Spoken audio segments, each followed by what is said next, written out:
Hello and welcome everyone. आपका इस BSc ज्ञान सागर में भरपूर स्वागत है। तो आज हम लोग पढ़ेंगे बीएससी फर्स्ट सेमेस्टर में जूलॉजी का यूनिट सेकेंड। यूनिट फर्स्ट हमारा समाप्त हो चुका है, कंप्लीट हो चुका है, जिसके बाद हम आज बढ़ेंगे यूनिट सेकेंड की तरफ। आज से हमारा यूनिट सेकेंड स्टार्ट हो रहा है। आज हम इसमें पढ़ेंगे साइटोस्केलेटन। यूनिट सेकेंड का नाम है structure and function of cells organs. Unit second कोशिकांग की संरचना एवं कार्य। यूनिट सेकेंड का नाम है कोशिकांग की संरचना एवं कार्य। तो आज हम लोग देखेंगे साइटोस्केलेटन, कोशिका कंकाल। जैसे हम लोग के बॉडी में होता है कंकाल तंत्र, वैसा ही कोशिका का भी कंकाल होता है, जिसे हम साइटोस्केलेटन कहते हैं। ये टॉपिक हमारे सेमेस्टर एग्जाम के लिए बहुत ही मोस्ट इंपॉर्टेंट टॉपिक है। ये लॉन्ग, शॉर्ट और वेरी शॉर्ट में भी पूछा जाता है। तो आप लोग इस टॉपिक को बहुत ही अच्छे से कवर करिएगा एंड अपने सेमेस्टर एग्जाम के लिए तैयार कर लीजिएगा।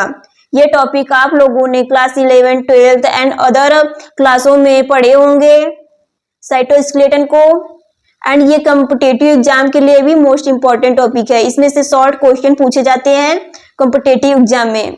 तो अगर आप बीएससी फर्स्ट सेमेस्टर की तैयारी कर रहे हैं तो ये वीडियो जरूर देखें। तो आज हम लोग देखेंगे साइटोस्केलेटन, कोशिका कंकाल।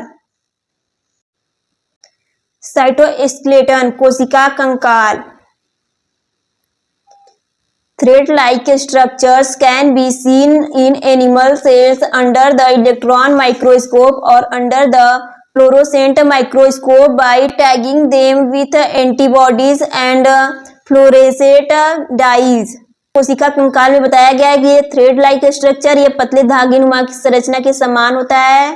और यहाँ बताया गया है कि ये electron microscope and fluorescent microscope के तहत, मतलब electron microscope and fluorescent microscope के द्वारा या पशु कोशिकाओं में थ्रेड जैसे, थ्रेड लाइक पतले धागेनुमा जैसी संरचनाओं को एंटीबॉडी और फ्लोरोसेंट रंग के साथ टैग करके देखा जा सकता है। यहाँ कहने का अर्थ है कि जो साइटोस्केलेटन होता है ये पतले धागेनुमा संरचना की जैसी होती है, बहुत पतली होती है। इसको electron microscope and fluorescent microscope में पशु कोशिकाओं में उसके एंटीबॉडी में देखा जा सकता है रंग टैग करके। These network of fibers found in a cell are known as cytoskeleton। कोशिका में पाए जाने वाले तंतुओं के इन नेटवर्क को साइटोस्केलेटन के रूप में जाना जाता है। यहाँ कहने का अर्थ है कि जो साइटोस्केलेटन होता है उसका जो नेटवर्क होता है, पतला धागेनुमा संरचना होता है, उसको हम साइटोस्केलेटन के नाम से जानते हैं।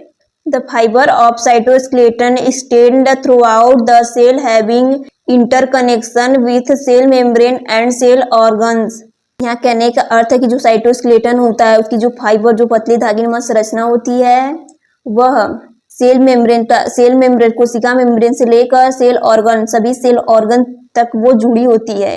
वो सभी सेल ऑर्गन, सभी सेल मेम्ब्रेन से लेकर सभी सेल ऑर्गन तक जुड़ी होती है। उसकी साइटोस्केलेटन की पतले धागे में संरचना जो होती है, और वह पूरे सेल में छोटे ऑर्गन हो चाहे बड़े ऑर्गन हो, उन सभी से जुड़ी होती है। एंड पूरे सेल में एक जाल नुमा, एक नेटवर्क नुमा फैली होती है पूरे सेल में। सेल से लेके सेल ऑर्गन तक जुड़ी रहती है और पूरे सेल में फैली रहती है साइटोस्केलेटन की बहुत ही पतली धागे नुमा संरचना जो होती है। It represent some fibres proteins of the cytoplasm which help in maintain cell shape and give contractility to the cell. यहाँ बताया गया है कि ये कुछ साइटोप्लाज्म में उपस्थित फाइबर प्रोटीन का प्रतिनिधित्व करते हैं।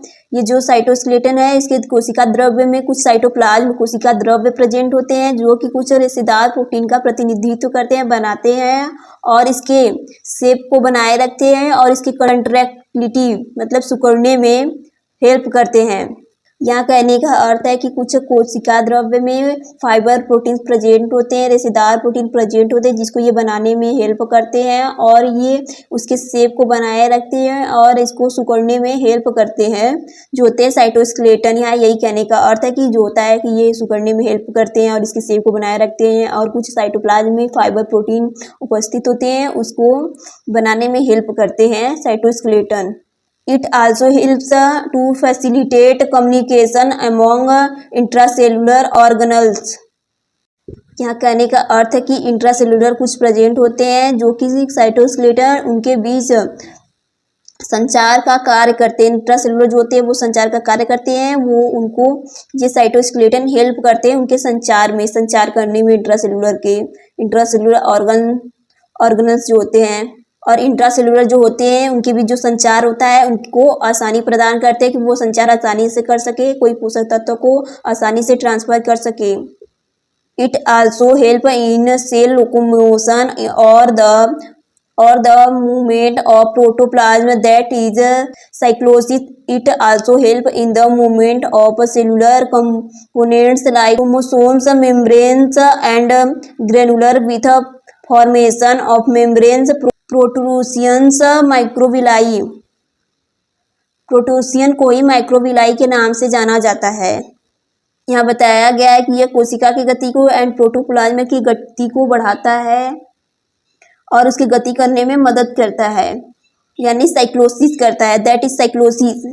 साइक्लोसिस का कहने का अर्थ है कि जो साइटोस्केलेटन रहता है वो प्रोटोप्लाज्म एंड सेल के गति को मेंटेन करता है, बनाए रखता है और बढ़ाता है। साइक्लोलोसिस का अर्थ यही है।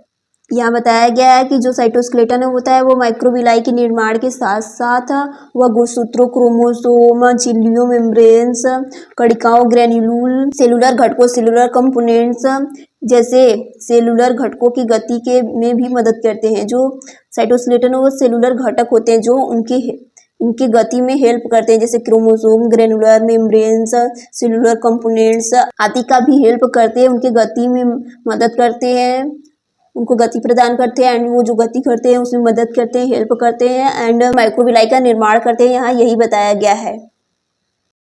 अब हम देखेंगे type of cytoskeleton. There are 3 type of cytoskeleton. यहाँ बताया गया है कि जो साइटोस्केलेटन होता है वो 3 प्रकार का होता है। फर्स्ट है the thickest tubule components are known as microtubule and second है the thinnest fibres are called microfilament. The fibres of intermediate thickness are known as intermediate filament.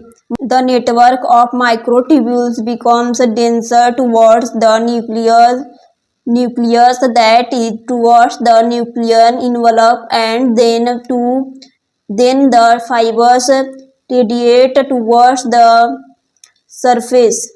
यहाँ बताया गया है कि जो माइक्रोट्यूब्यूल होता है उसका नेटवर्क न्यूक्लियस की ओर ज़्यादा होता है। जो उसकी जालिकाएं होती है वो न्यूक्लियस के पास, नाभिक के पास, न्यूक्लियस के पास सघन होता है, अधिक मात्रा में प्रेजेंट होता है। उसका जाल बहुत ही घना होता है न्यूक्लियस के पास, अर्थात नाभिकीय आवरण की ओर, फिर तंतु सतह की ओर विकीर्ण हो जाता है। यहाँ करने का अर्थ है कि जो माइक्रोट्यूब्यूल होता है वो न्यूक्लियस के पास सघन हो जाता है और प्लाज्मा मेम्ब्रेन के पास थोड़ा कम मात्रा में प्रेजेंट होता है, दूर दूर थोड़ा प्रेजेंट होता है और न्यूक्लियस के पास जटिल मात्रा में प्रेजेंट होता है, बहुत ही अधिक मात्रा में प्रेजेंट होता है। उसकी जाल बहुत ही अधिक होती है। वहाँ पर ट्यूब्यूल्स होते हैं न्यूक्लियस के पास अधिक मात्रा में प्रेजेंट होते हैं एंड प्लाज्मा मेम्ब्रेन के पास आते आते थोड़ा कम उसकी मात्रा हो जाती है। यहाँ कहने का अर्थ है कि जो साइटोस्केलेटन का जाल होता है वो न्यूक्लियस के पास जो होता है उसका जाल अधिक जटिल होता है और सरफेस पर आते आते उसका जो जाल होता है, जो सघन होता है, उसकी सघनता कम हो जाती है और जो न्यूक्लियस के पास रहेगा उसकी सघनता बहुत अधिक होगी, उसमें जाल बहुत अधिक जटिल होगा। एंड जब सरफेस के साइड आएगा तो उसका जाल जटिल नहीं होगा, थोड़ा नॉर्मल होगा। यहाँ यही कहने का अर्थ है। Microfilaments consisting of action fiber were found crisscrossing the cell outline। यह बताया गया कि जो माइक्रोफिलामेंट होता है एक्टिव फाइबर से युक्त कोशिका की रूपरेखा को तोड़ते हुए पाया गया है। यह बताया गया है कि जो माइक्रोफिलामेंट होता है, माइक्रोट्यूब्यूल होता है, वो एक्टिन फाइबर से युक्त होता है और कोशिका की जो रूपरेखा होती है, जो स्ट्रक्चर होता है उसको तोड़ देता है। उसकी रूपरेखा स्ट्रक्चर जो माइक्रोफिलामेंट होता है उसको तोड़ देता है या बिगाड़ देता है। अब हम आगे देखेंगे स्ट्रक्चर ऑफ साइटोस्केलेटन। साइटोस्केलेटन के बारे में हम लोगों ने अच्छी जानकारी प्राप्त कर ली है कि कोशिका कंकाल का डायग्राम एंड स्ट्रक्चर कैसा होता है, वो दिखता है कैसा है साइटोस्केलेटन। आई होप आप लोगों को बहुत ही अच्छे से इसका डायग्राम दिख रहा होगा साइटोस्केलेटन का। आप लोग देख रहे होंगे यहाँ पर प्रेजेंट है प्लाज्मा झिल्ली एंड कोशिका झिल्ली भी से कहते हैं। अंतःप्रद्रव्य जालिका सूक्ष्म तंतु जो सूक्ष्म प्रोटीन की तंतुएं प्रेजेंट होती हैं एंड राइबोसोम, सूक्ष्म नलिकाएं, सूत्रकणिका कंकाल एंड माइटोकॉन्ड्रिया सभी सेल ऑर्गन यहाँ प्रेजेंट है। एंड कोशिका कंकाल जो है आप लोगों को दिख रहा होगा, ये जो ऐसे से बना है पतले धागे में संरचना है, ये इस कोशिका कंकाल है। एक पिंजरा की तरह ये सभी सेल ऑर्गन को जोड़े रखता है, बांधे रखता है एक दूसरे से और इसके स्ट्रक्चर को मेंटेन रखता है जो कोशिका कंकाल होता है। जो साइटोस्केलेटन देखिए आप कैसे जुड़ा हुआ है, एक जाल जैसा बनाकर इसमें जुड़ा हुआ है आप लोग देख सकते हैं। आई होप ये डायग्राम आप लोगों को बहुत ही अच्छे से समझ में आ रहा होगा। तो आज इस वीडियो में इतना ही। यदि आप लोगों को स्क्रीनशॉट लेना है तो ले लीजिए। सबसे पहले आप स्ट्रक्चर का ही स्क्रीनशॉट ले लीजिए क्योंकि हमने इसको जूम किया है तो बहुत ही अच्छे से क्लियर ये इसका स्ट्रक्चर दिख रहा है।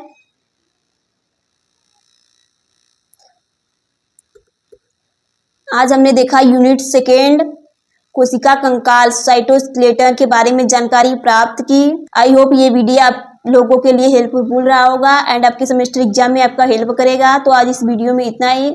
स्क्रीनशॉट लेना है तो ले लीजिए। और इसके टाइप जो है इसको हम अगले वीडियो में पढ़ेंगे। 3 टाइप को 3 वीडियो में कवर किया जाएगा और तीनों टाइप बहुत ही मोस्ट इंपॉर्टेंट टॉपिक है। लॉन्ग में ये साइटोस्केलेटन के साथ जरूर पूछा जाता है। ये बहुत ही मोस्ट इंपॉर्टेंट टॉपिक है हमारे सेमेस्टर एग्जाम के लिए। आप लोग स्क्रीनशॉट ले लीजिए। तो आज इस वीडियो में इतना ही।